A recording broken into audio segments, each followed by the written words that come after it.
نماز فجر۔ نماز فجر کے وقت سوتے رہنے سے معاشرتی ہم آہنگی پر اثر پڑتا ہے، کیونکہ اجسام کائنات کی نیلگی طاقت سے محروم ہو جاتے ہیں۔ رزق میں کمی اور بے برکتی آ جاتی ہے، چہرہ بے رونق ہو جاتا ہے۔ لہٰذا مسلسل فجر قضا پڑھنے والا شخص بھی انہی لوگوں میں شامل ہے۔ نماز ظہر۔ وہ لوگ جو مسلسل نماز ظہر چھوڑتے ہیں وہ بد مزاجی اور بد ہضمی سے دوچار ہوتے ہیں۔ اس وقت کائنات زرد ہو جاتی ہے اور معدہ اور نظام ہضم پر اثر انداز ہوتی ہے، روزی تنگ کر دی جاتی ہے۔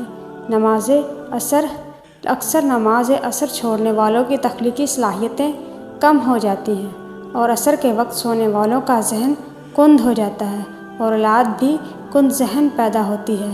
کائنات اپنا رنگ بدل کر نارنجی ہو جاتی ہے اور یہ پورے نظام تولید پر اثر انداز ہوتی ہے۔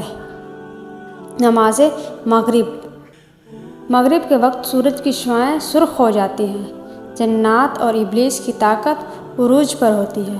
سب کام چھوڑ کر پہلے مغرب کی نماز ادا کرنی چاہیے۔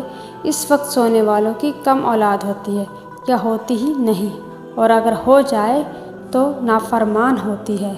نماز عشاء۔ نماز عشاء چھوڑنے والے ہمیشہ پریشان رہتے ہیں۔ کائنات نیلگی ہو کر سیاہ ہو جاتی ہے اور ہمارے دماغ اور نظام اعصاب پر اثر کرتی ہے۔